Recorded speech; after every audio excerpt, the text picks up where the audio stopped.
What's up, you guys? Welcome to another episode on Faithfully Fit Motherhood.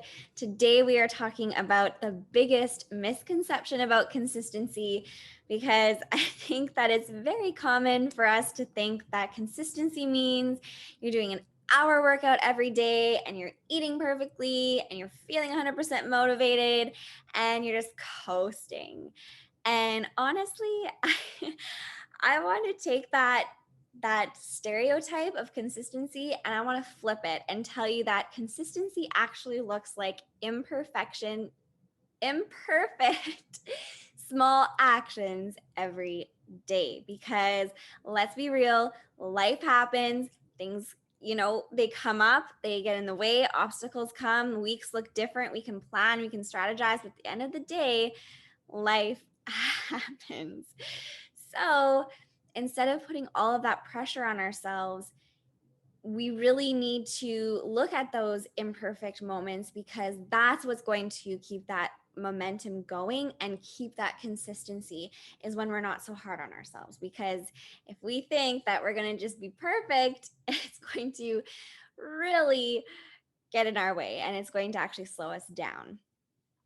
So, I want to go over some tips on staying consistent and doing those small, imperfect actions every day. So, my first one is to get into a realistic plan, because, in my opinion, working out every day is just not an option. And in fact, it's not even the best. You need days to rest and recover, especially if you're in a strength training program. Your muscles fatigue and they need rest and recovery. So I always recommend to my clients a 3 to 4 day per week workout schedule, mostly strength training, sprinkles of cardio. So maybe you do 3 days strength training, 1 day hit training, 2 days strength training, 1 day maybe you went for a run. Getting that good mix of both in a sense, but at the same time not overdoing it, because it's just unrealistic. So, also having that toolkit of workouts to do in 10 minutes or less, especially if you travel. I know that now things are opening up. So, hopefully, we're going to be able to go places.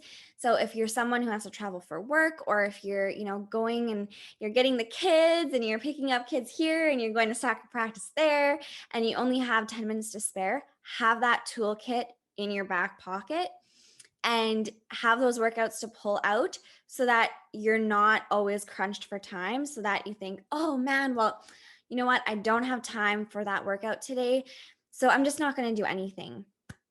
Instead, you can, if that was your scheduled workout day, you can pull out that 10-minute workout and it's still something, right? It's still keeping that momentum going. It's still sparking that, it's stoking the fire. I think of it like when we go camping and we're having a campfire and that flame is now becoming those coals at the bottom.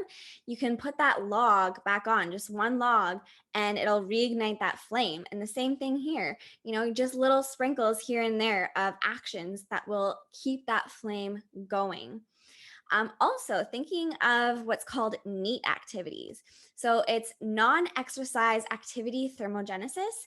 So what that means is you're doing activities that don't require large amounts of impact. So it's as simple as cleaning the house, or if you're out for a walk with your dog, or maybe you went for a hike, or even running and playing outside with your kids. It's those little things throughout the day that's having that little bit of movement.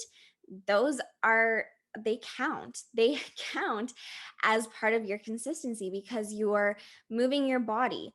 And I don't think that they should be disregarded, because they do make up for that consistency. So also, when we go into nutrition, having an eating plan that you can maintain for life. Ditch the diets. I actually did a post today. You should check it out. It's on Instagram about diets and how they just aren't realistic. And, it's, if you want to be consistent, you have to have something that is manageable. And diets don't have a lot of wiggle room, so they aren't really manageable. So, ditching those and learning more about the ways that our body works and finding what works for us. So, incorporating macronutrients and also having those micronutrients and knowing what to look for and how to plug and play. It's a time saver, it saves you the overwhelm. And finding good recipes that you can make and you're excited about, even for your snacks, that is what's going to keep the momentum going. If you are finding that whatever you're doing is causing you stress or it's exhausting, it's not going to be something you can stay consistent with, because no one wants to feel that way. That is an emotion that we want to avoid. So that is something that you would want to reevaluate and see what you can do to make yourself excited and feel good about food and have a good relationship with food, because that's what's going to keep you going. So number 2 is to get your mindset right. Mindset is so huge, and if you've been around, I say that a lot.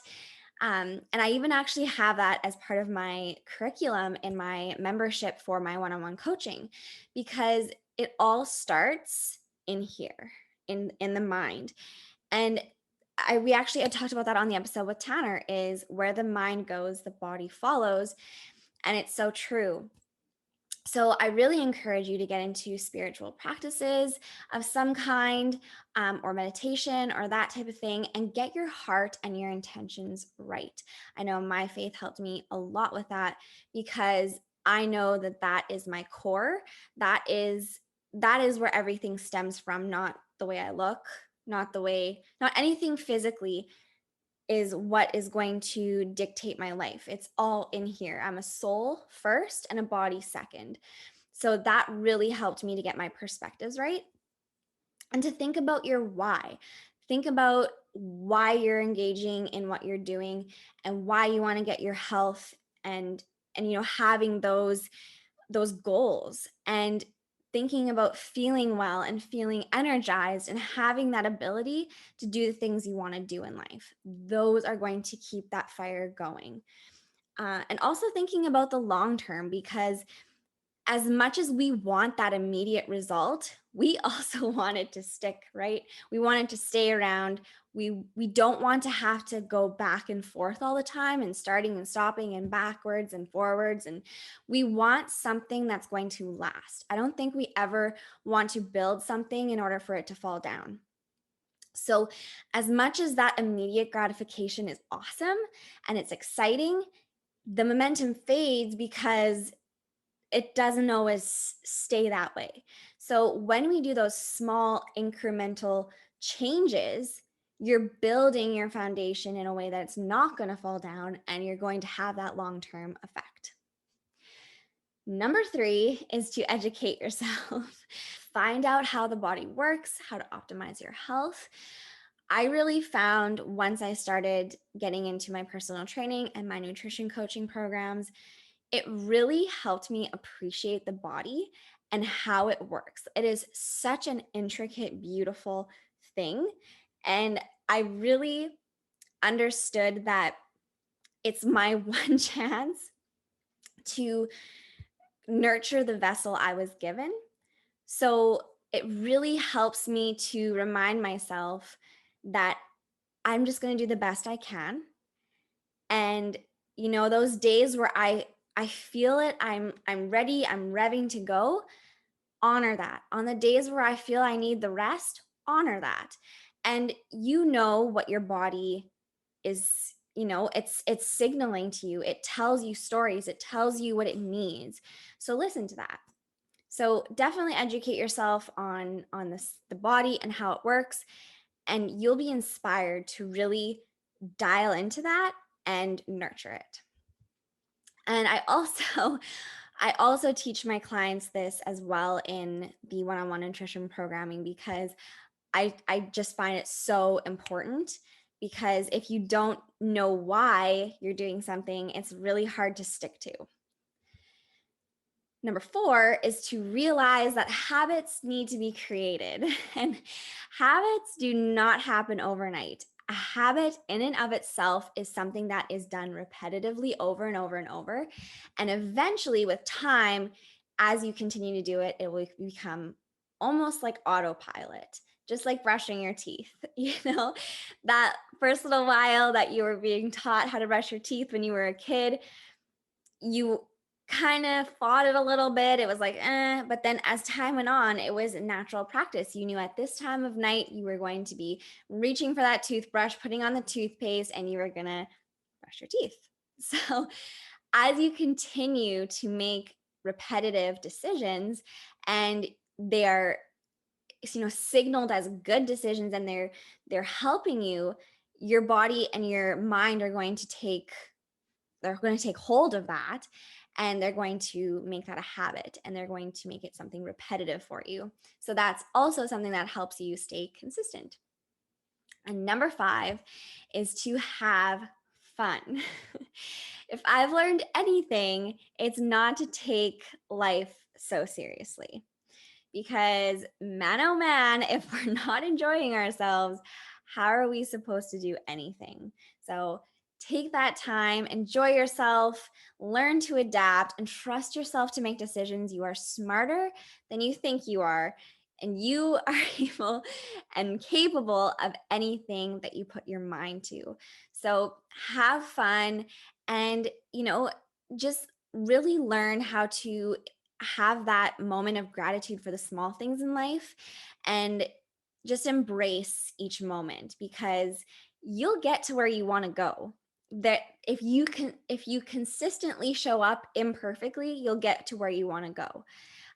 Just don't let that perfection mindset or get down on yourself, or just don't let those thoughts roadblock you, because they're choices. So, break the chains free, live life, enjoy yourself, and do the best you can. And I know that you'll be able to do it. So, just as a summary, tips to stay consistent: number 1, get into a realistic plan. Number 2, get your mindset right. Number 3, educating yourself. Number 4, creating habits. And number 5, enjoying life.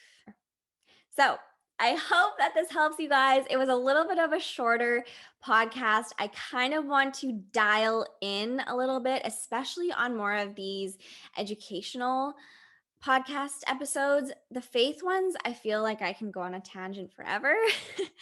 And I feel like they get really deep, and I like really exposing everything. But in these more educational podcasts, I really want to just be concise, and I want to be, you know, give you a good amount of value and education, but at the same time, something that's going to be easy to digest, absorb, and take with you. So I'm going to change it up a little bit, see what happens. Let me know, give me feedback, tell me if you're liking this.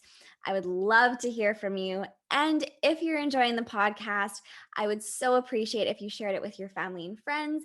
That helps me to continue to make episodes, and I know that it's worth it because it's helping others. So I'd really appreciate it. And again, thank you so much for being here, and I look forward to the next episode.